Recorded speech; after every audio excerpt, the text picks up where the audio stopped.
বিভিন্ন রোমাঞ্চকর গল্প শুনতে আজই সাবস্ক্রাইব করুন আমাদের ইউটিউব চ্যানেল রহস্যের অন্ধকারে। নমস্কার, আমি পার্থপ্রতিম, আর আপনারা শুনছেন রহস্যের অন্ধকারে ইউটিউব চ্যানেল। আজ আবারও একটি নতুন গল্প নিয়ে হাজির আপনাদের সাথে। তবে তার আগে একটি গুরুত্বপূর্ণ বিষয় আপনাদের সাথে শেয়ার করে নিতে চাই। ইউটিউব বলছে আপনারা যারা আমাদের গল্প শোনেন তারা প্রায় 70% লিসেনার আমাদের চ্যানেলটি সাবস্ক্রাইব না করেই চলে যান। এরকমটি করবেন না প্লিজ। আমাদের কাজ যদি আপনাদের ভালো লাগে সাবস্ক্রাইব করে তবেই যাবেন। আর আমরা আজ আবারও হাজির একটি নতুন গল্প নিয়ে আপনাদের সাথে।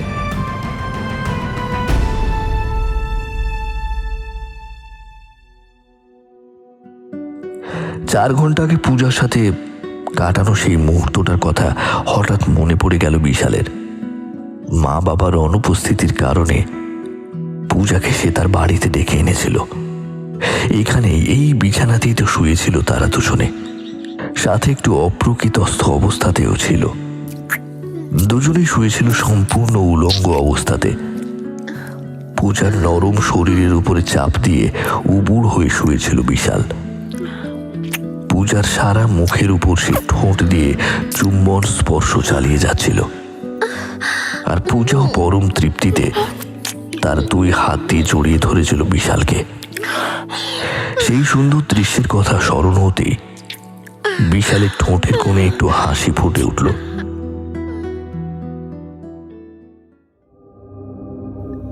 আজ আপনাদের জন্য সায়ন রুদ্রের কলমে ভয়ানক সেই রাতে। আত্রেই, বিশাল, রাজু একে একে সব বন্ধুদের এক রাতের মধ্যে মেরে ফেলছে পিশাচিনী। কে এই ভয়ানক পিশাচিনী? কি চায় সে? আর কেনই বা কোন ভয়ানক প্রতিশোধের কারণে একের পর এক হত্যালীলা চালানোর জন্য বেছে নিয়েছে এই অমাবস্যা রাতটাকে? পিশাচিনীর পরের শিকার কে? কে আসবে পিশাচিনীর প্রাণঘাতী আক্রমণকে প্রতিরোধ করতে? তাহলে চলুন আজ শুনে নেওয়া যাক সায়ন রুদ্রের কলমে ভয়ানক সেই অভিশপ্ত রাতে।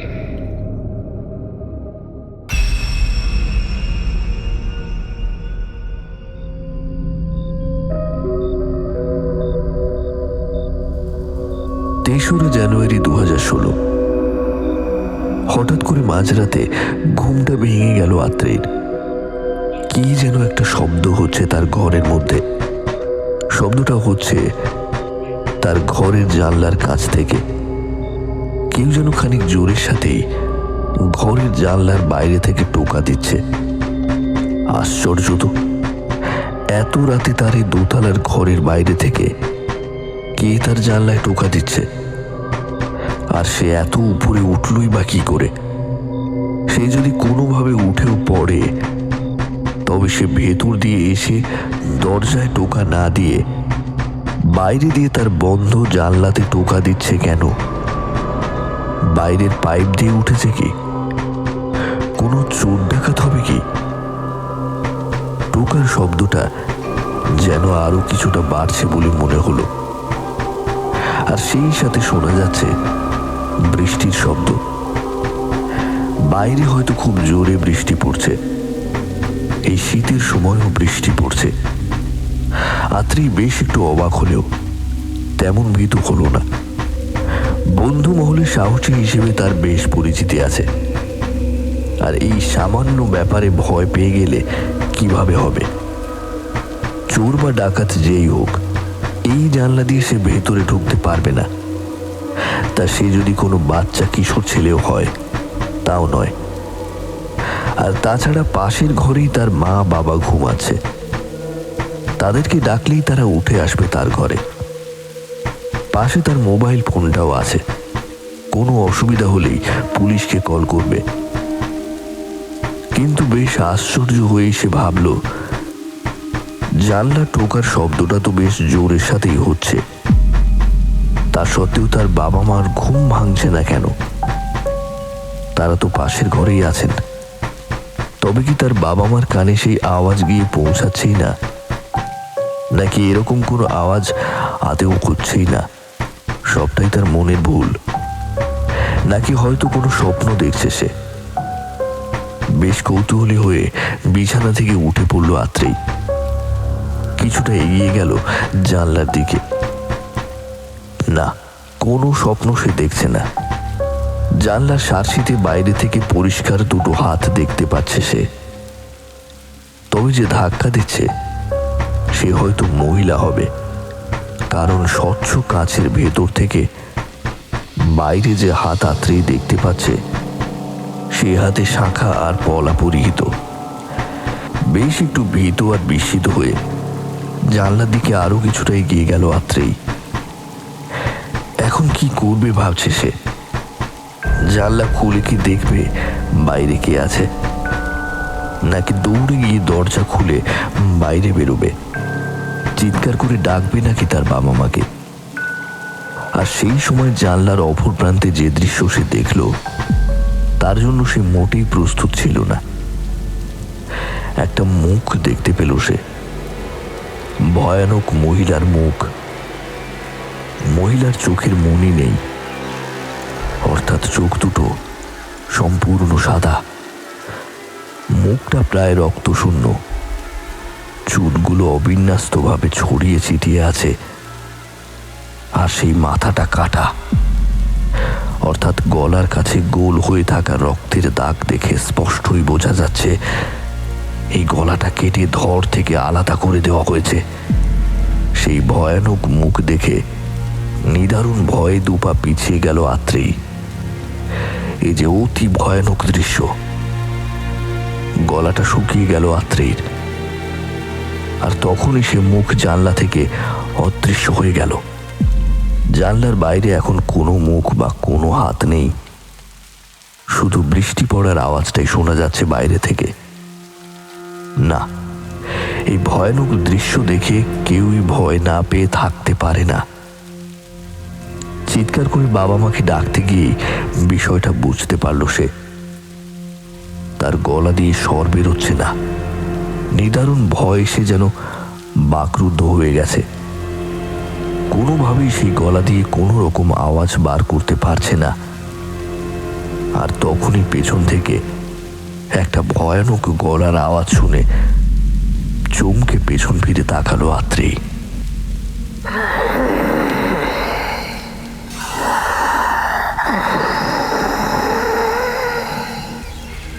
কিরে, খুব ভয় পেয়েছিস নাকি?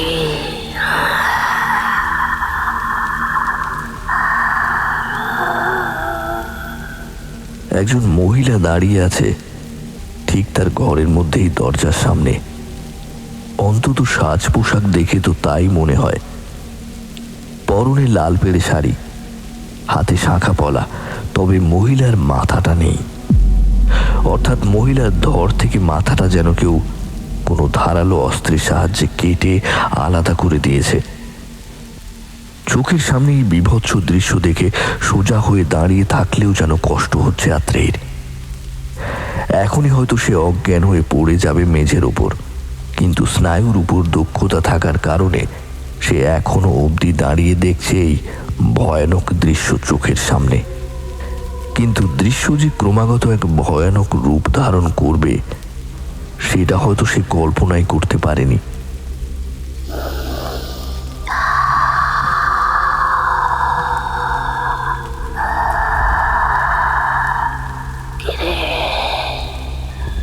কি করছিস?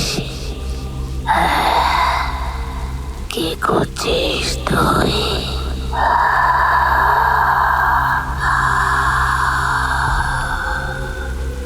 পেছন দিক থেকে আবারও সেই আওয়াজ শুনতে পেল আত্রেই। আশ্চর্য তো, এই মহিলা যখন মাথাটাই নেই তখন সে কথা বলছে কি করে? ভীত আর বিস্মিত হয়ে পেছনে তাকালো সে। আর পেছন ফিরে তাকাতেই আবার সেই ভয়ানক মুখটা দেখতে পেল, যে মুখটা একটু আগেই সে জানলার বাইরে দেখেছিল। এবার সেই মুখটা সে ঘরের ভেতরে দেখতে পেল। সেই একই মুখ এখন স্পষ্টভাবে সেই মুখটা দেখতে পাচ্ছে, আর সেই মুখটা যেন আরো বীভৎস লাগছে। এটাই করছিলিস তো তুই? তুই? ভাবছিলিস শরীরটা আছে, আর শরীরের প্রধান অংশ সে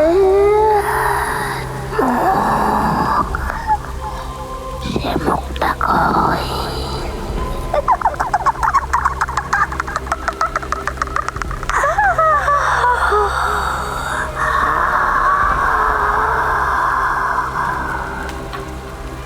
কথাটা বলেই হঠাৎ এক বীভৎস রকমের অট্টহাসি হেসে উঠল সেই মুখ, আর হাসতে হাসতেই ঘরের চারদিকে ঘুরপাক খেতে লাগলো।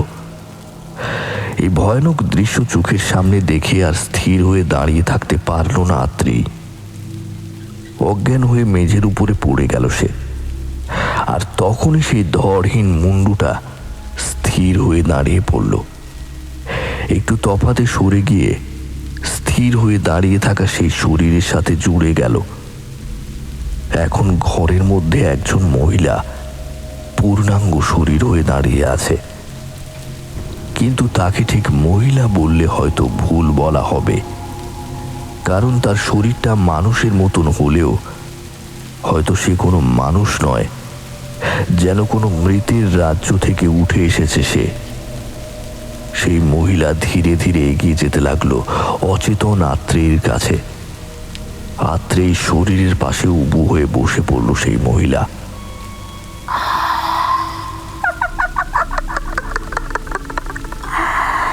এবার আমি তোর শরীরটা চিরে তোর রক্ত খাবো।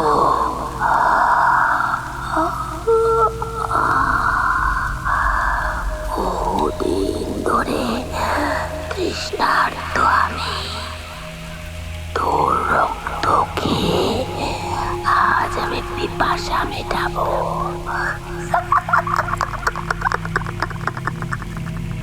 পেছন থেকে তার হাতটা বার করলো সেই ভয়ানক পিশাচিনী। তার মুখের মতন তার হাঁটাও রক্তশূন্য, তবে তার ডান হাতের 5টা নখে ভীষণ রকম ভাবে বড়। এই নখের ধার যে কোনো অস্ত্রের চেয়ে কোনো অংশে কম হবে না। সেই হাতের নখ সেই মহিলা চালিয়ে দিল অজ্ঞান অবস্থায় পড়ে থাকা আত্রেয়ীর মুখের ওপর। আত্রেয়ীর মুখের উপর লম্বালম্বি ভাবে একটা কাটা দাগের সৃষ্টি হলো। পাশের ঘরে ঘুমিয়ে থাকা আত্রেয়ীর বাবা মা এই বিপদ সম্পর্কে কিছুই অনুমান করতে পারল না।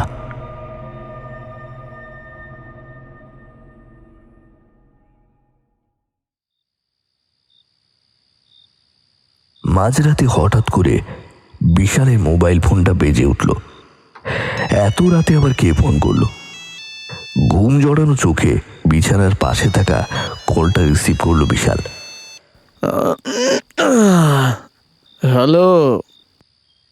হ্যাঁ, হ্যালো বিশাল, আমি রাজু বলছি।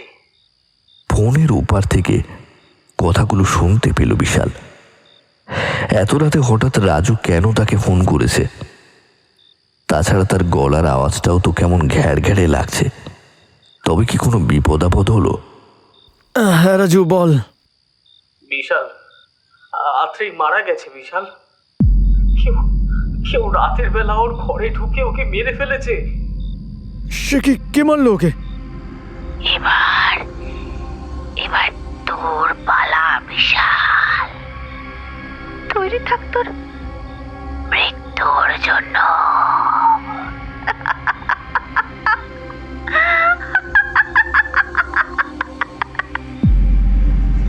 কথাটা বলেই হঠাৎ বিকট রকমের হাসি হেসে উঠল রাজু। ফোনের ওপার থেকে এখন যে হাসির শব্দ বিশাল শুনছে সেটা রাজুর তো নয়, এমনকি কোনো পুরুষেরই নয়। এ হাসি কোনো মহিলার, একজন যুবতী মহিলার হাসি, যে ফোনের ওপারে অট্টহাস্য করছে। Hello Raju, hello hello. ফোনটা কেটে গেছে, আর কোনো হাসির শব্দ পাওয়া যাচ্ছে না ফোনের ওপার থেকে। আশ্চর্য তো।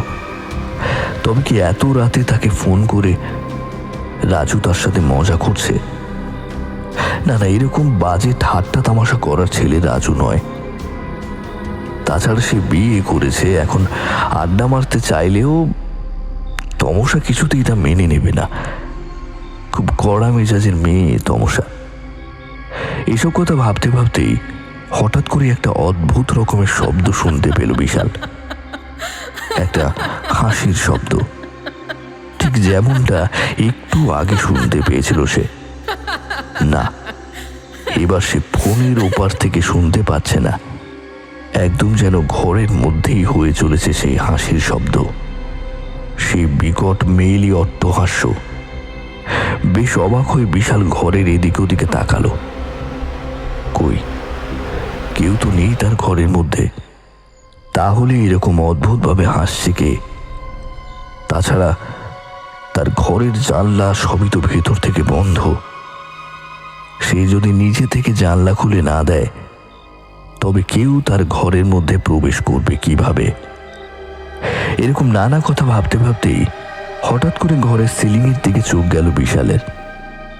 আর সেখানে তাকাতেই ভয়ে তার চোখ একেবারে ছানা বড়া হয়ে গেল।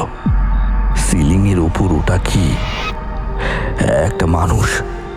হ্যাঁ হ্যাঁ, মানুষটার মুখ দেখা না গেলেও তার লম্বা কালো চুল আর পরনের শাড়ি দেখে ভালো মতোই বোঝা যায় একজন মহিলাই হবে হয়তো।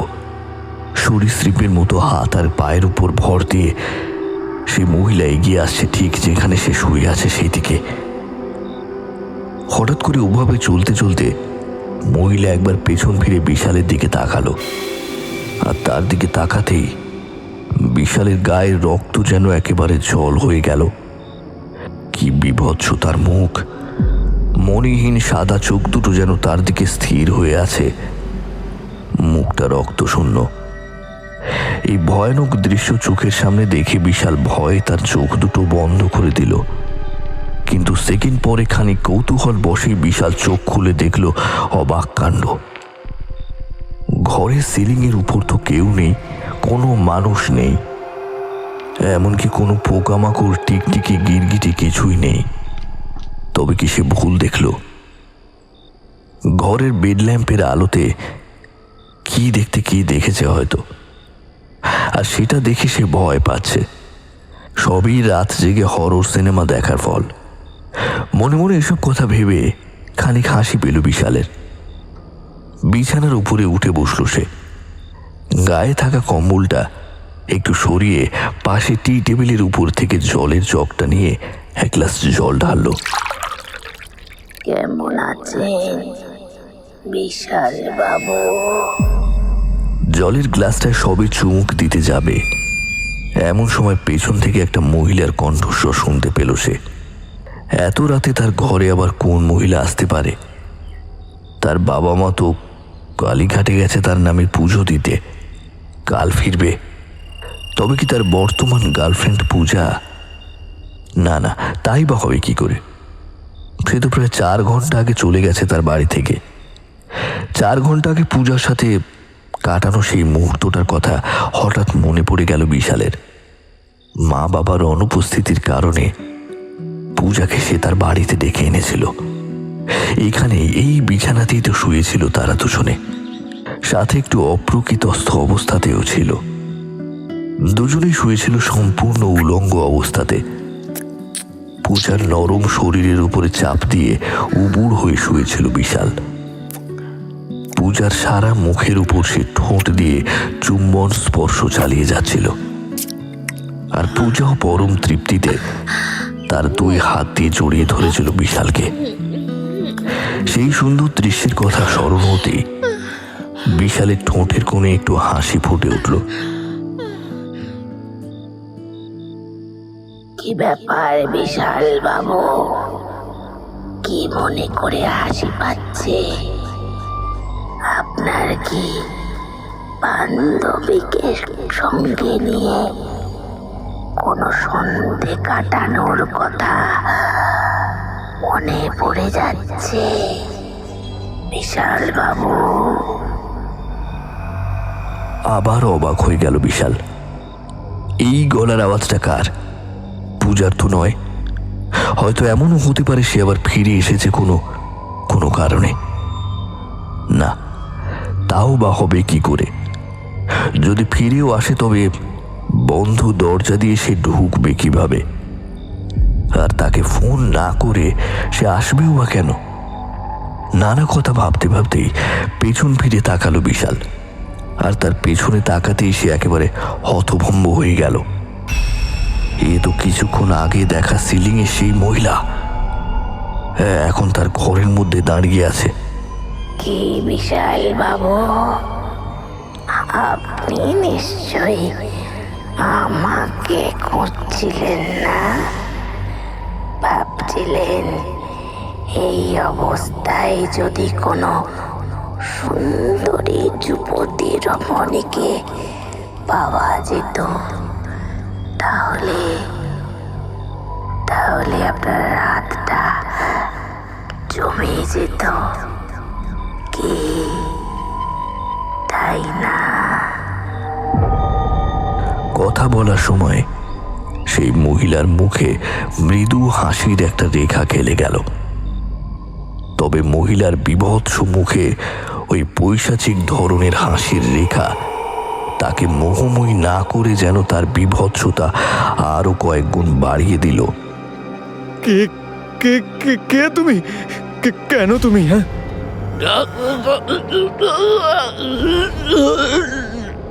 শেষের কথাগুলো উচ্চারণ করতে গিয়েও যেন করতে পারল না বিশাল। হঠাৎ করে তার মনে হলো তার গলার কণ্ঠনালীটা কেউ যেন কেটে দিয়েছে। সে যেন আর কথা বলতে পারছে না। আমাকে চিনতে পারছিস না বুঝি? কিন্তু আমি যে তোর জন্য এখানে এসেছি। আয়, তুই আমার কাছে আয়। তোর বুক চিরে তোর রক্ত পান করে আমার তেষ্টা মেটাবো। কথা বলার চেষ্টা করেও কিছু বলতে পারল না বিশাল। প্রচন্ড ভয়ে খাট থেকে নেমে সে খাটের উপরই দাঁড়ালো। কিন্তু সেই পিশাচিনী তার লম্বা ডান হাতটা বাড়িয়ে তার থেকে প্রায় 2 হাত দূরে দাঁড়িয়ে থাকা বিশালের গলা টিপে ধরল। মহিলার হাতের প্রচন্ড চাপে বিশালের শ্বাসরোধ হয়ে যাওয়ার অবস্থা হতে লাগলো। আমার হাত থেকে তুই মুক্তি পাবি, পারবি না।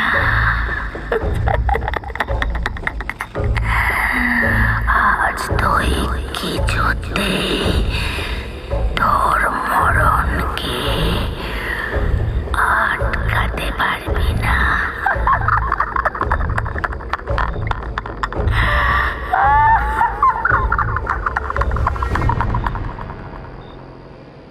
কথাটা বলেই সেই মহিলা এক অট্টহাসি হেসে উঠল। সেই হাসি এতটাই ভয়ানক যে সেই হাসি শুনে অনেক সাহসী লোকেরও গায়ের রক্ত হিম হয়ে যাবে। বিশালের গলা চেপে রেখেই সেই মহিলা তার গায়ের জোরে বিশালকে ধীরে ধীরে মেঝে থেকে উপরে তুলতে লাগলো। মহিলার পাশবিক শক্তির সামনে বিশাল নিজেকে আত্মসমর্পণ করতে বাধ্য হলো। তার চোখ বুজে এলো। ধীরে ধীরে মৃত্যুর কোলে ঢলে পড়ল সে। শেষ নিঃশ্বাস ত্যাগ করলে মহিলা তার হাতের বাঁধন হালকা করল, আর বিশালের দেহটা পড়ে গেল মেঝের ওপর। এবার আমি তোর রক্ত পান করব। 1 বছর ধরে বড় দৃষ্টান্ত আমি তোদের জন্যই সেদিন আমি আসতে পারিনি। আমার এই তেষ্টা মেটাতে।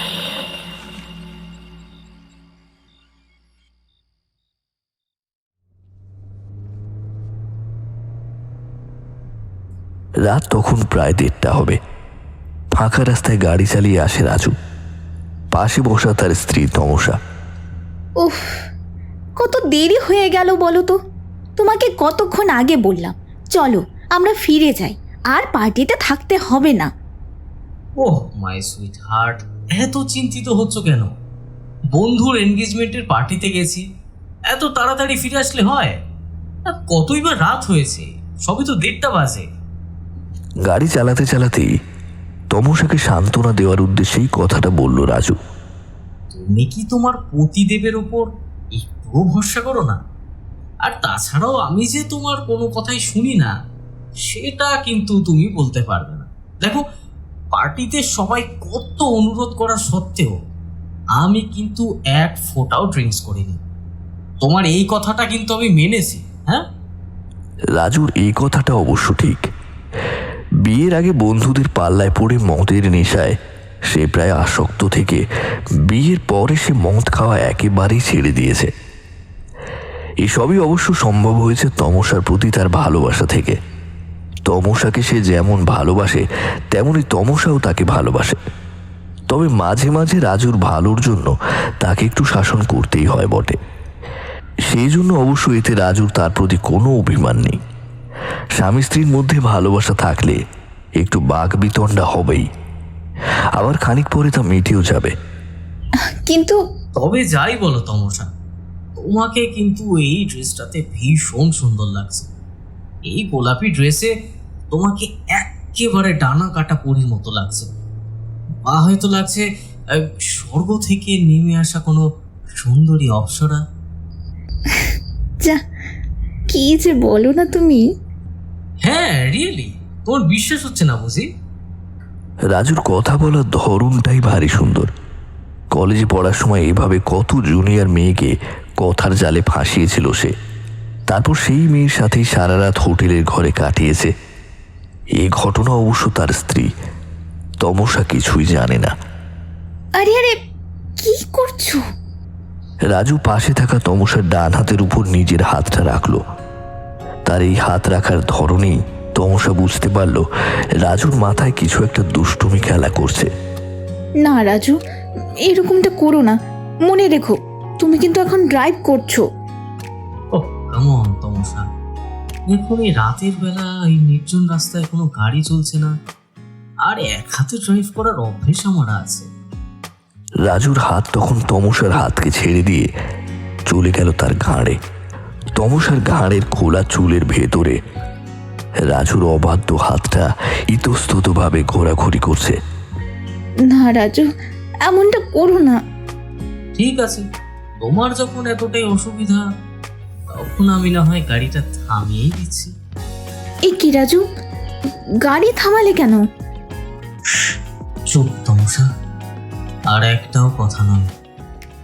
রাজুর হাত তখন চলে গেছে তমসার ডান কানের ঠিক নিচে। রাজুর দূরস্থ ইচ্ছা শক্তির কাছে আত্মসমর্পণ করার আগে একবার শেষ চেষ্টা করলেও পারল না সে। রোম্যান্টিক স্বামীর ভালোবাসার কাতর মিনতিকে কোন নারী বা অগ্রাহ্য করতে পারে? আর অগ্রাহ্য করি বা লাভ কি, যেখানে একে অপরের মধ্যে ভালোবাসার আদান প্রদান করার প্রবল ইচ্ছা জন্মায়। রাজু তার হাতের সাহায্যে তমসার মুখটাকে একদম তার মুখের কাছে নিয়ে এলো। তারপর গাড়ির স্টিয়ারিং থেকে হাত সরিয়ে রাজু তার 2 হাত দিয়ে ধরে ফেলল তমসার ফর্সা মুখখানা। তার দিকে তাকিয়ে তার মুখটা একদম তমসার মুখের কাছে নিয়ে গিয়ে তমসার ঠোঁটের সাথে নিজের ঠোঁটটা লাগিয়ে দিল। ভালোবাসার পরম তৃপ্তিতে ডুবে গেল দুজনে। নিজেদের শরীরের উত্তেজনা মিটিয়ে পেছনের সিট থেকে সমস্ত ড্রেস ঠিকঠাক করে রাজু আর তমসা আবার সামনের সিটে এসে নিজেদের জায়গায় বসল। অনেক রাত হয়ে গেল, এবার তাড়াতাড়ি তাদের বাড়ি ফিরতে হবে। গাড়িতে স্টার্ট দিয়েই অবাক হয়ে গেল রাজু। কি হলো রাজু, গাড়ি স্টার্ট হচ্ছে না? কি জানি, গাড়িটা বিগড়েছে মনে হয়। কয়েকবার স্টার্ট দেওয়ার চেষ্টা করলেও স্টার্ট দিতে পারল না রাজু। সে কি, এখন কি হবে? এই রাত্রিবেলাতে গাড়ি খারাপ হয়ে গেলে আমরা বাড়ি ফিরবো কিভাবে? আহা, চিন্তা করো না, আমি আছি তো। আমি দেখছি গাড়ির কি সমস্যা হয়েছে। হয়তো কোনো মেজর প্রবলেম হয়নি, এক্ষুনি ঠিক হয়ে যাবে। কথাটা বলে রাজু গাড়ি থেকে নিচে নেমে বনেটটা খুলে দেখতে লাগলো কি সমস্যা হয়েছে গাড়িতে। তমসাও তার সাথে নিচে নেমে এসেছে। শীতের রাতে তখন কুয়াশার চাদরে চারিদিকে ঢেকে আছে। আর ঠিক তখনই সামনের দিকে তাকিয়ে হঠাৎ করে চিৎকার করে উঠল তমসা। এ কি? ও কে? কেউ? কি হয়েছে তমসা? কে এসেছে? ওই দেখো রাজু, সামনে দেখো, কি বিভৎস চেহারা। সামনের দিকে আঙুল দেখিয়ে কাঁপা কাঁপা গলায় কথা বলে উঠল তমসা। তমসার গলার আওয়াজে এবার রাজু বেশ অবাক হয়ে গেছে। কি এমন দেখেছে সেই অন্ধকারে যার কারণে সে এতটা ভয় পেয়ে গেছে? কোনো গুন্ডা বদমাইশ বা জঙ্গলের কোনো পশু পাখি নয় তো? কি হয়েছে তমসা? তুমি এভাবে? রাজুর কথা আটকে গেল। তমসার দৃষ্টি অনুসরণ করে রাজু পেছনের দিকে তাকাতেই রীতিমতো বিস্মিত হয়ে গেল। রাতের কুয়াশা ভেদ করে তাদের দিকে কে যেন একটা এগিয়ে আসছে। একজন মহিলা, পরনে লাল পেড়ে শাড়ি। কি বিভৎস চেহারা সেই মহিলার! এমন অদ্ভুত চেহারা কোনো মানুষের কখনোই হতে পারে না। এ কি? কে আপনি? বেশ ভয়ে ভয়েই কথা বলল রাজু। তমসা তখন সেই মহিলাকে দেখে এতটাই ভয় পেয়ে গেছে, এক জায়গাতেই কাঠের পুতুলের মতো দাঁড়িয়ে পড়েছে। আমি কে?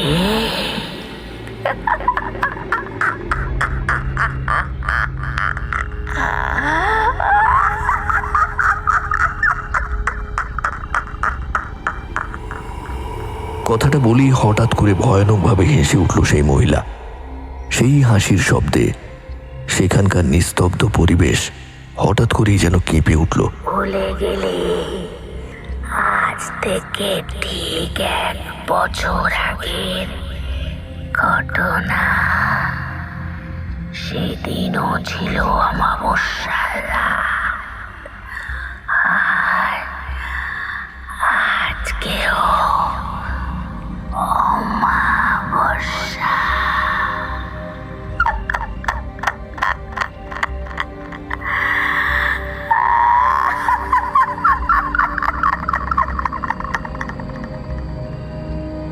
হাসি থামিয়ে কথা বলে উঠল সেই মহিলা। সেই রাত? তার মানে সেই তান্ত্রিক? ঠিকই ধরেছিস।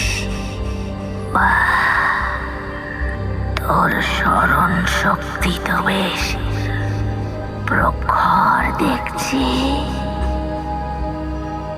পুরনো একটা ঘটনার কথা হঠাৎ করে মনে পড়ে যাওয়াতে বেশ অবাকই হয়ে যায় রাজু। কিছু একটা বলতে যাচ্ছিল, তার আগেই দৃঢ়ভাবে অথচ বেশ ইয়ার্কি সুরেই কথাটা বলে উঠল সেই মহিলা। এইবার আমার হাতে মরবার জন্য তৈরি হয়ে যা। কথাটা বলে মহিলা ধীরে ধীরে রাজুর দিকে এগিয়ে আসতে লাগলো। না না, আমাকে ছেড়ে দাও, আমাকে তুমি ছেড়ে। না, আমি থাকতে রাজুর তুমি কোনো ক্ষতি করতে পারবে না। ভয়ে ভয়ে রাজু কিছুটা পিছিয়ে যাচ্ছিল। এমন সময় তার সামনে এসে দাঁড়িয়ে হঠাৎ করে কথাটা বলে উঠল তমসা। মহিলা তখন রাজুর একদম সামনে চলে এসেছে। ওকে আমি প্রাণ দিয়ে হলেও রক্ষা করব। সরে যা, সরে যা বলছি। ওর মৃত্যু আজ আমার হাতে। ওকে আজ কেউ বাঁচাতে পারবে না। সরে যা, সরে যা। মহিলা হাত দিয়ে ঠেলে তমসাকে ফেলে দিল। মহিলার ধারালো নখের আঁচড়ে তমসার ডান হাতের উপরের দিকটা কেটে গিয়ে সেখান থেকে গল গল করে রক্ত বেরোতে লাগলো। মহিলা তখন রাজুর গলা শক্ত করে চেপে ধরেছে। মহিলার শক্তিতে রাজুর প্রাণ যায় যায় অবস্থা। আজ আমি তোকে কিছুতেই ছাড়ব না, কিছুতেই না।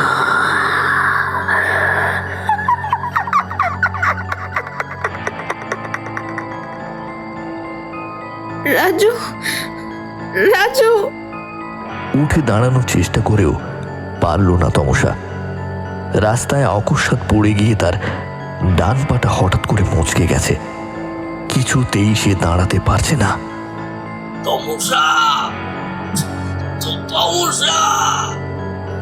তমসার দিকে হাত বাড়িয়ে কিছু বলতে পারল না রাজু। তার চোখ বন্ধ হয়ে গেল। ইহ জগতের সমস্ত মায়া ত্যাগ করে চলে গেল সে। এবার রাজুর গলা থেকে হাতটা সরিয়ে নিল সেই মহিলা। মাটিতে পড়ে গেল রাজু। ছাড়বো না, কাউকে ছাড়বো না আমি, সবাইকে শেষ করে দেব। আজকের এই রাত হবে সকলের মৃত্যুর রাত, ভয়ানক অভিশপ্ত রাত হয়ে উঠবে তোদের সকলের কাছে। কাউকে ছাড়বো না আমি।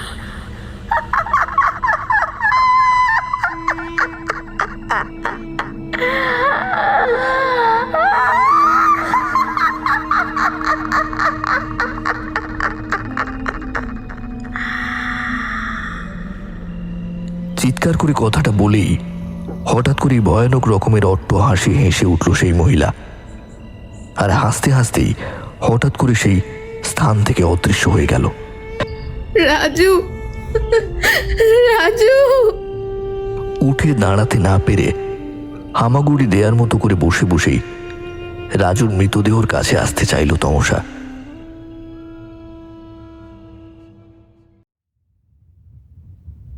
এক বছর আগের কথা।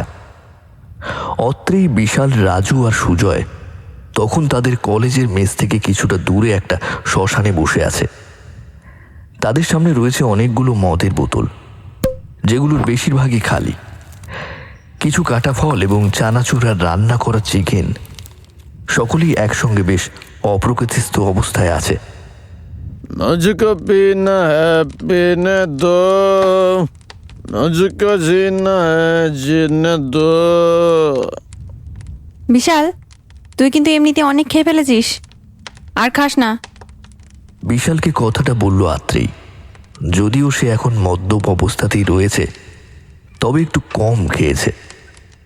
আরে ওকে বারণ করিস না, আজ আমরা সবাই এনজয় করব। আজকে আমাদের কলেজের মেসের শেষ দিন।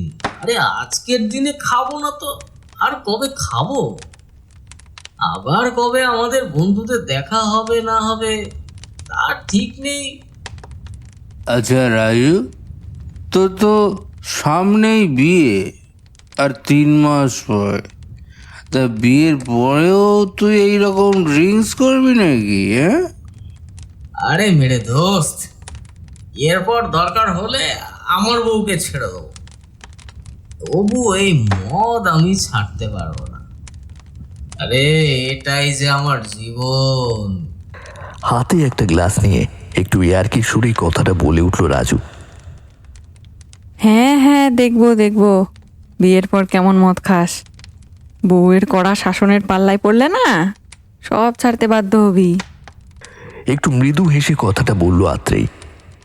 তবে আমার একটা কথা আছে আত্রি, এখনো সময় আছে। তুই যদি আমাকে একবার হ্যাঁ বলে দিস, তবে কিন্তু মদ কেন, আমি সব কিছু ছেড়ে দেবো। হা হা, আমার খেয়ে দে কাজ নেই তো? আমি তোর মতন এমন একটা গোয়ার গোবিন্দ ছেলেকে লাইফ পার্টনার করব? আমার বাড়ি থেকে ছেলে দেখে রেখেছে। আমার রূপ আছে, যৌবন আছে, অনেক ভালো ছেলে বর হিসেবে পাবো আমি, বুঝলি? তো মিস বিউটি কুইন, আপনি যাকে বিয়ে করবেন, মানে আপনার হবু স্বামী একথা নিশ্চয়ই জানবে যে আপনি বিয়ের আগে মেঝে থাকাকালীন 3টে বোকাটে ছেলের সঙ্গে বসে মদ খেতেন, ডিস্কোতে যেতেন, রাতভর তাদেরকে আনন্দ দিতেন, এমনকি তাদের শয্যা সঙ্গিনীও হতেন কখনো কখনো। পাগল নাকি? আমার মা বাবাও কোনোদিন জানতে পারলো না এ কথা, আর আমি যাকে বিয়ে করব তাকে এসব কথা জানতে দেবো ভাবছিস? কভি নেই। এই শোন, এই আত্রেই নস্কর না এত বোকা নয়, বুঝলি? ও বাইরে একরকম থাকে আর বাবা মা আর পরিবারের সকলের সামনে আর একরকম থাকে, ঠিক আছে? বাদ দে সেসব কথা।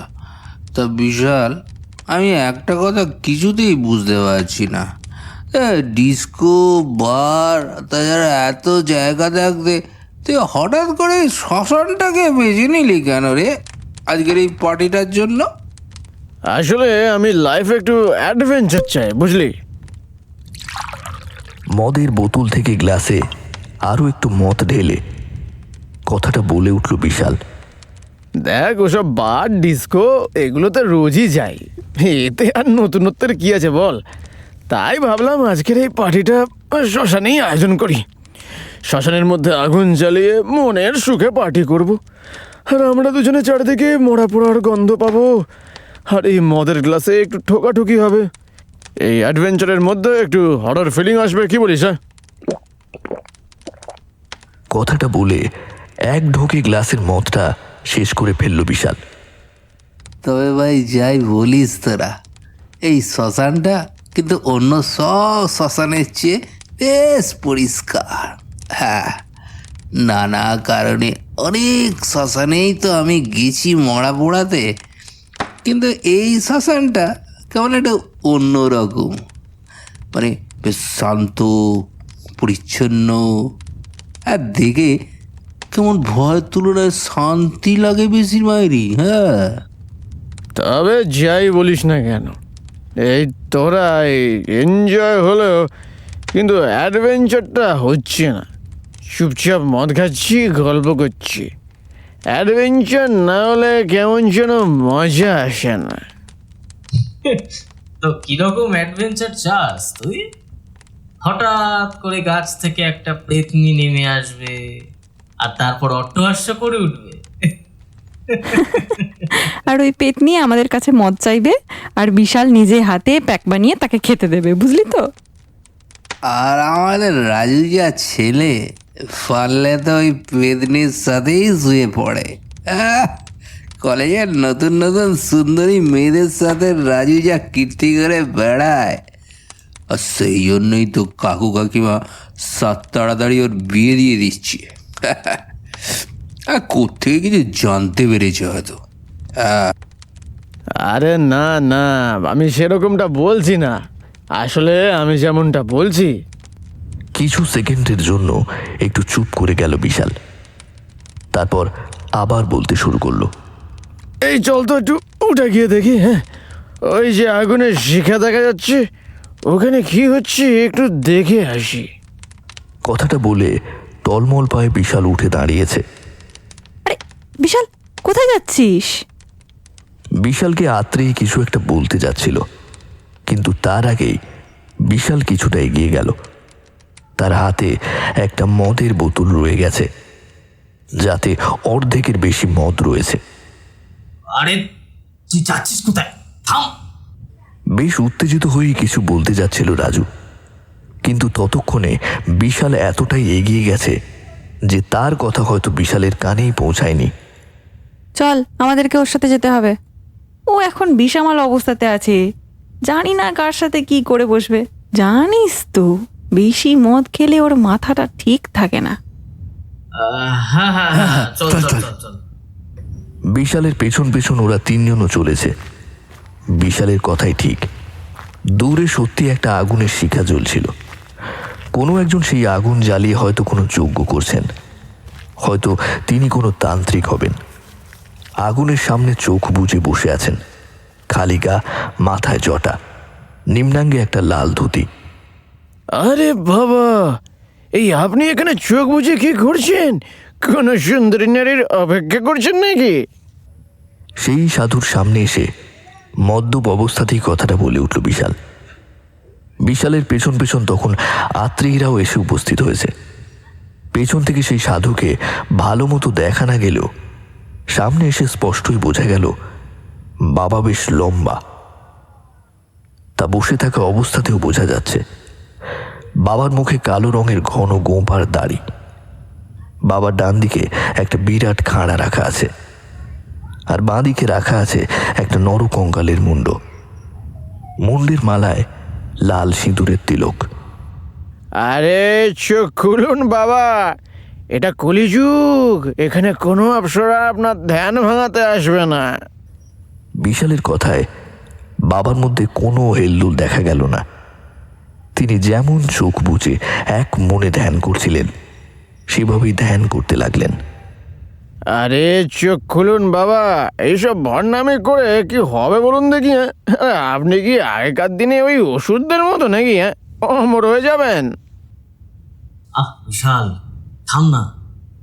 উনি যখন তোর কোনো কথায় সাড়া দিচ্ছেন না, তখন উনি নিশ্চয়ই কোনো তপস্যা করছেন। আর ওনারই তপস্যায় কেন বিঘ্ন ঘটাচ্ছিস বলতো? চল বিশাল, ফিরে যাই। আত্রেই ছাড় তো। বিশালের হাত ধরে তাকে ওই জায়গা থেকে সরিয়ে নিতে চাইল আত্রেই, কিন্তু তার হাতটা ছাড়িয়ে একটু বিরক্তভাবেই কথাটা বলে উঠল বিশাল। তারপর ওই ধ্যানরত বাবার আরো সামনে এসে বেশ ব্যঙ্গের সুরেই বলে উঠল, তবে আপনি চোখ খুলবেন না? তাই তো, দাঁড়ান, আপনার ভণ্ডামি আমি বার করছি। কথাটা বলেই হঠাৎ করে বিশাল যে কাণ্ড করে বসল, সেটার জন্য তার বন্ধুরা কেউ প্রস্তুত ছিল না। সে তার হাতের বোতলের ঢাকনাটা খুলে বোতলে থাকা মদটা ধীরে ধীরে ঢালতে লাগলো বাবার মাথার উপরে। কিরে বুড়ো, এবার তোর ঘুমটা ভাঙবে। হাসতে হাসতে কথা বলে উঠল বিশাল। ঘটনাটা এত দ্রুত ঘটে গেল যে তার বন্ধুরাও যথেষ্ট হতবাক হয়ে গেল। বিশাল, তুই এটা কি করলি? পাষণ্ড, তুই কি সর্বনাশ করলি? হতবাক হয়ে রাজু কিছু একটা বলতে যাচ্ছিল, কিন্তু তার আগে চোখ খুলে রাগতভাবে কথাটা বলে উঠলেন সেই তান্ত্রিক বাবা। নমস্কার বাবা, আপনার তবে ঘুম ভেঙেছে? হাত জোর করে আর কি সুরে কথাটা বলে উঠল বিশাল। ও, তুই তাহলে সেই পাষণ্ড যে আমার ধ্যান ভাঙিয়েছিস? বাবার দৃষ্টি দেখে তখন সকলেই বেশ জড়সড় হয়ে গেছে, কিন্তু বিশালের মনে ভয়ের কোনো আভাস দেখা গেল না। আহা বাবা, রাগ করছেন কেন? আরে বাবা, ইটস পার্টি টাইম, আসুন না একটু এনজয় করি। একটু একটু একটু মদ খাবেন নাকি? কি বলেন? সর্বনাশ হবে তোদের, সর্বনাশ হবে। তোরা সকলেই মারা পড়বে, কেউ বাঁচবি না, কেউ না। বিশালের কথা শেষ হওয়ার আগেই চিৎকার করে কথাটা বলে উঠলেন তান্ত্রিক বাবা।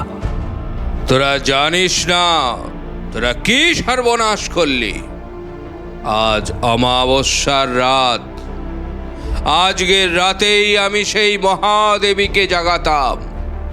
তিনি প্রেয়সী রূপে আমার কাছে আসতেন, কিন্তু তোরা সেই মহাদেবীকে জাগাতে দিলি না। আমার সাথে তিনিও ক্রুদ্ধ হলেন, তোরা কেউ তার হাত থেকে বাঁচতে পারবি না। কেউ পারবি না। শয়তান, মহাদেবী কুপিত হয়েছেন। পরের বছর এই অমাবস্যার রাতেই তোদের মৃত্যু নিশ্চিত। পাপিষ্ঠর দল। ও তাই নাকি? তাহলে কে আমাদেরকে মারবে শুনি? আপনি? বিশাল, চুপ কর না। বিশালকে কথাটা বলে আত্রেই বাবার দিকে তাকিয়ে হাত জোড় করে। বাবা, আমাদের ভুল হয়ে গেছে, আমাদের ক্ষমা করে দিন বাবা। না রে পাপিষ্ঠ, আমি মারব না। ওই মহাদেবী তোদেরকে মারবেন। পিশাচী নির্বেশে আসবেন তিনি তোদেরকে মারতে। আত্রের কথা যেন শুনতেই পাননি, এমন ভাব করেই বিশালের দিকে তাকিয়ে গম্ভীরভাবে কথাটা বললেন তান্ত্রিক। তোরা তৈরি থাকিস, পরের বছর ঠিক এই দিনে তোরা যেখানেই থাকিস, এমনকি যদি নরকেও লুকিয়ে থাকিস, ওই মহাদেবী তোদেরকে ঠিক খুঁজে বার করবে আর একে একে তোদেরকে পাপের শাস্তি দেবে।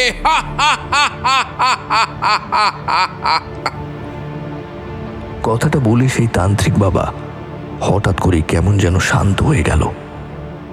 তারপর উপরের দিকে তাকিয়ে হাত জোড় করে কারো উদ্দেশ্যে বললেন, মা, মা, তুই আমাকে ক্ষমা করে দে মা।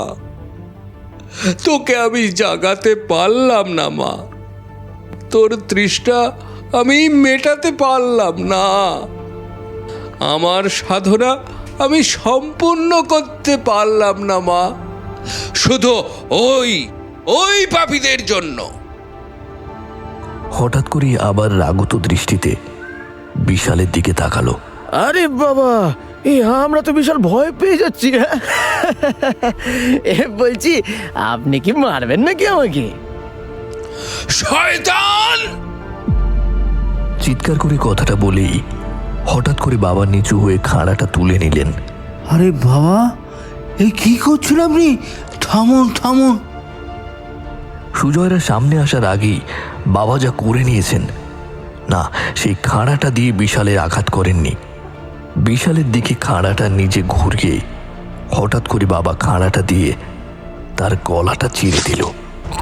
আহত অবস্থাতেই বাবা পড়ে গেল মেঝেতে, আর তার হাত থেকে রক্তাক্ত খাড়াটা পড়ে গেল। কিছুক্ষণ ছটফট করতে করতেই বাবার চোখ বুজে গেল। স্পষ্টতই বোঝা গেল ইহজগতের সমস্ত মায়াই বাবা ত্যাগ করেছেন। রাজু, সুজয়, এ কি হয়ে গেল রে? এ কি হলো? আরে এই সাধু তো দেখছি পটল তুলেছে। এখন পুলিশ আসলে তো আমরা সকলেই ফেঁসে যাব। বিশাল, তোর জন্যই এত কিছু হয়েছে। তুই যদি এখানে না আসতিস। আহ সুজয়, এখন এত কিছু ভাবার সময় নয়। বিশালের দিকে কটমট করে তাকিয়ে রাজু কিছু বলতে যাচ্ছিল, কিন্তু তার আগেই তাকে থামিয়ে কথাটা বলে উঠল আত্রেই। এখন যত তাড়াতাড়ি সম্ভব কেউ আসার আগেই আমাদেরকে এই জায়গা ছেড়ে পালাতে হবে। চল রাজু, সুজয়, বিশাল, তুইও চল। বিশালকে নিয়ে বাকি তিনজনে তাড়াতাড়ি করে সেই স্থান ছেড়ে চলে গেল। তান্ত্রিক বাবার মৃতদেহ তখন সেই স্থানেই পড়ে রইল সেই রক্ত মাখা খাঁড়াটা।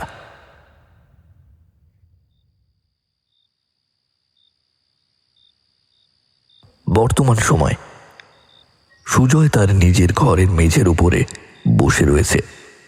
হাতে ধরে রয়েছে একজন মধ্যবয়স্ক মহিলার বাঁধানো ছবি। মা, মা, তুমি কেন আমাকে ছেড়ে চলে গেলে মা? তোমাকে ছেড়ে আমি কাকে নিয়ে থাকবো মা?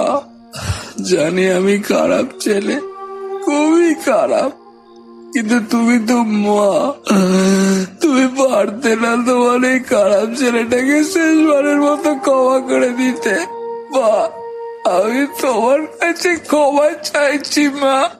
আমি আর কোনোদিন কোনো খারাপ কাজ করবো না, একেবারে ভালো ছেলে হয়ে থাকবো, তোমার বাধ্য হয়ে থাকবো। যেমনটা তুমি চেয়েছিলে তেমনটা হয়ে থাকবো। তুমি দেখো, শুধু শুধু তুমি একবার ফিরে আসো মা। তোমাকে একবার মা বলে জড়িয়ে ধরি, ছোটবেলার মতো আবার আমাকে কোলে শুয়ে গল্প বলে ঘুম পাড়িয়ে দেবে না মা। আপুস নয়নে তার মায়ের ছবিটা হাতে নিয়ে কেঁদেই চলেছে সুজয়। তার মা দুদিন আগেই মারা গেছে। এই দুদিনের মধ্যে শ্মশানে মায়ের মৃতদেহ দাহ করে আসার পর সে আর কোথাও বেরোয়নি, কিছুই খায়নি বলতে গেলে। মনমরা হয়ে ঘরের মধ্যেই বসে আছে মায়ের ছবিটা হাতে নিয়ে। তার যখন 2 বছর বয়স ছিল তখনই তার বাবা মারা গিয়েছে। তখন থেকে মাই তাকে মানুষ করেছে। তার বাবার পেনশনের টাকা দিয়ে কখনো প্রাইভেট কোম্পানিতে চাকরি করে, কখনো টিউশনি করে মা সুজয়কে অনেক কষ্ট করে লেখাপড়া শিখিয়েছে, বড় স্কুল কলেজে পড়িয়েছে। কিন্তু তার মা যেমনটা চেয়েছিল, অর্থাৎ পড়াশুনো শিখে সুজয় মানুষের মতো মানুষ হোক, সেরকমটা মোটেই হয়নি। বন্ধু বান্ধবদের পাল্লায় পড়েই হোক বা অন্য কোনো কারণেই হোক, সুজয় ছেলেটা একেবারে বকে গিয়েছিল। সারাদিন মদ খেয়ে বন্ধু বান্ধবদের নিয়ে আড্ডা, এসব নিয়েই থাকতো সুজয়। এই জন্য হয়তো কিছুটা দুশ্চিন্তাময় কাকুলি দেবী হার্ট অ্যাটাক করলেন। হাসপাতালে নিয়ে যেতে যেতেই সব শেষ হয়ে গেল। সুজয়ের জীবনের সবচেয়ে বড় শুভাকাঙ্ক্ষী চলে গেলেন। হঠাৎ করে সুজয়ের পেছনে থাকা জানলাটা খুলে গেল, আর জানলা দিয়ে এক হিমেল বাতাসের স্রোত সুজয়ের গায়ে আছড়ে পড়ল। আশ্চর্য তো, ঝড় বৃষ্টি নেই, হঠাৎ করে জানলা খুলে গেল কিভাবে? সুজয় উঠে পেছন ঘুরল জানলাটা বন্ধ করার জন্য। এমন সময় সে দৃশ্য দেখল, যা দেখে তার গায়ের রক্ত একেবারে হিম হয়ে গেল। ওর ঘরে কে যেন দাঁড়িয়ে, একজন মহিলা, না মহিলা বললে হয়তো ভুল হবে, চুলগুলো অবিন্যস্ত, চোখের মনি নেই, ঘাড়টা খানিকটা ডান দিকে বেঁকিয়ে সেই মহিলা এগিয়ে আসছে সুজয়ের দিকে। কে কে কে তুমি?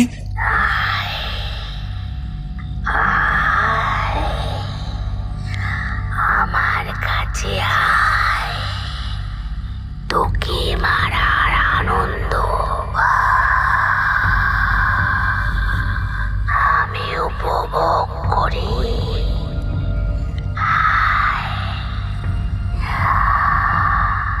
আমার কাছে আয়। এই খবরদার, খবরদার বলছি, আর এক পাও এগোবি না। সেই মহিলা সুজয়ের দিকে এগোতে যাচ্ছিল। এমন সময় হঠাৎ করে যে দৃশ্য সে দেখল, সে দৃশ্য সে কোনোদিন স্বপ্নেও ভুলতে পারবে না। তার ঠিক সামনেই তার মা দাঁড়িয়ে।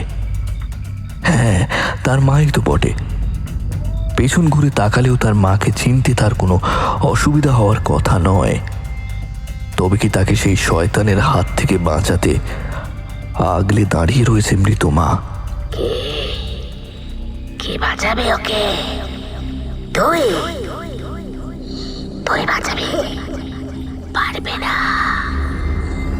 সে শক্তি তোর নেই।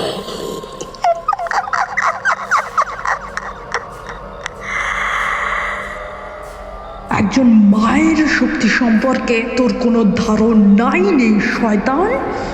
তুই জানিস না, তুই জানিস না একজন মা কি করতে পারে। সন্তানকে বাঁচাবার জন্য একজন মা মৃত্যুর পরেও ফিরে আসতে পারে। শুধু একবার নয়, বারবার ফিরে আসতে পারে। তবে রে, আজ তোর মজা আমি দেখাচ্ছি।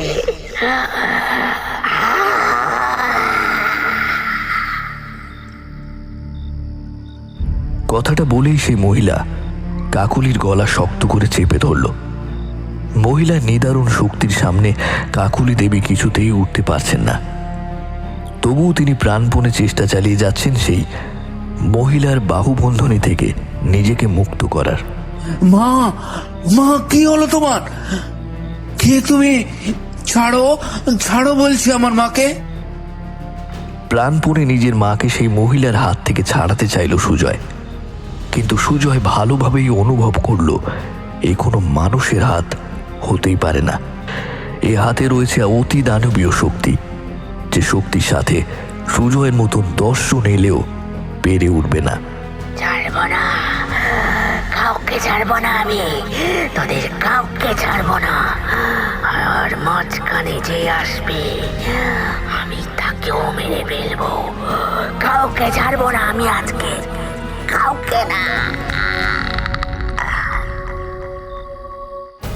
বাবা, তুই এক্ষুনি ঠাকুরের ঘরে যা, সেখানে সিংহাসনে রাখা গঙ্গাজলের ঘটিটা নিয়ে আয়। যা, এক্ষুনি যা। হাঁপাতে হাঁপাতে অত্যন্ত কষ্ট করে কথাটা সুজয়কে বললেন কাকুলি দেবী। হ্যাঁ মা, আমি এক্ষুনি যাচ্ছি, এক্ষুনি যাচ্ছি। মৃত মায়ের কথা শুনে তাড়াতাড়ি করে ঠাকুর ঘরে চলে গেল সুজয়। সেখান থেকে গঙ্গাজলের ঘটিটা নিয়ে এলো সুজয়। তার মধ্যে রাখা ছিল এক ঘটি গঙ্গা জল। মা, কি হলো তোমার? ঘরে ঢুকে মায়ের অবস্থা দেখে চিৎকার করে মেঝেতে বসে পড়ল সুজয়। মেঝেতে পড়ে রয়েছেন কাকলি দেবী। বোঝাই যাচ্ছে সেই দানবীয় শক্তির সামনে তিনি পরাজিত হয়েছেন। এবার নিজের মৃত্যুর জন্য তৈরি হ। আর কেউ তোকে বাঁচাতে পারবে না, কেউ পারবে না। ধীরে ধীরে সুজয়ের দিকে এগিয়ে আসছে দানবীটা। আর দেরি করিস না বাবা, এই ঘটির জল তুই ছিটিয়ে দে ওই দানবের গায়ে। এই পবিত্র জলই এখন তোকে রক্ষা করতে পারে। ঠিক আছে মা। মায়ের কথা অনুসরণ করে সুজয় তার পাশে রাখা গঙ্গা জলের ঘটির জল ছুঁড়ে দিল দানবীর গায়ে। আর সঙ্গে সঙ্গে এক আশ্চর্য দৃশ্য দেখতে পেল সুজয়। হঠাৎ করে কোথা থেকে ভয়ঙ্কর আগুনের শিখা এসে সেই দানবীকে জ্বালিয়ে দিল। চিৎকার করে উঠল সেই দানবী।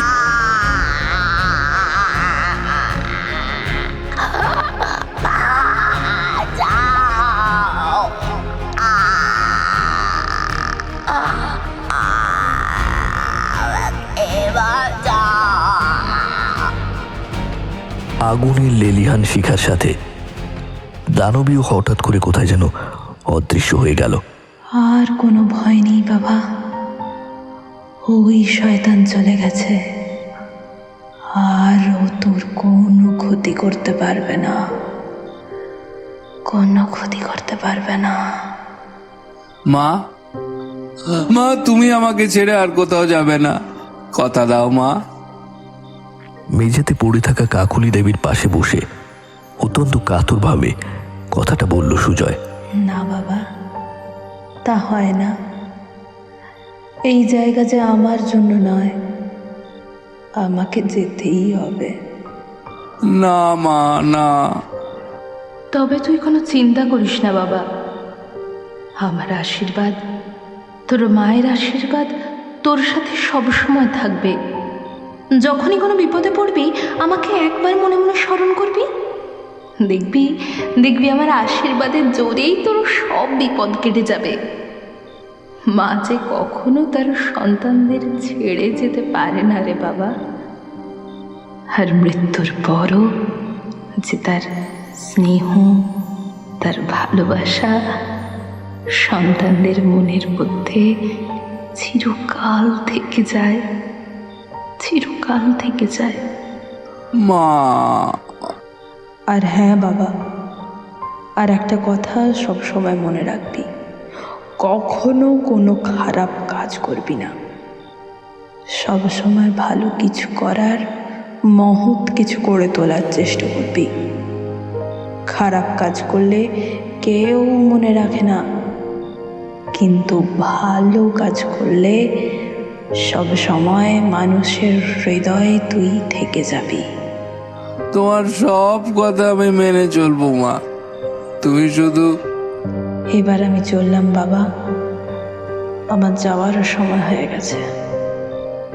কথাটা বলেই হঠাৎ করে কাকুলি দেবী কোথায় যেন অদৃশ্য হয়ে গেল। সারা ঘরে এখন শুধু সুজয় ছাড়া আর কোনো মানুষ নেই।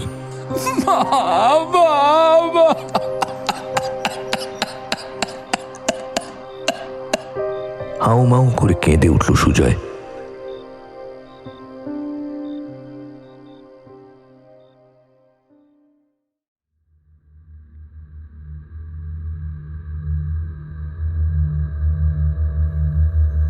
এতক্ষণ আপনারা শুনছিলেন লেখক শ্রী সায়ন রুদ্রের কলমে ভয়ানক সেই অভিশপ্ত রাতে।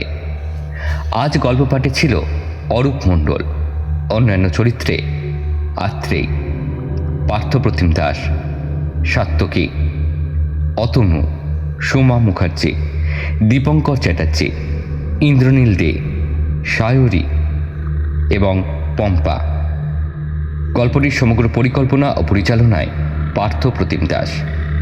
প্রচ্ছদ অলঙ্করণে টিম রহস্যের অন্ধকারে।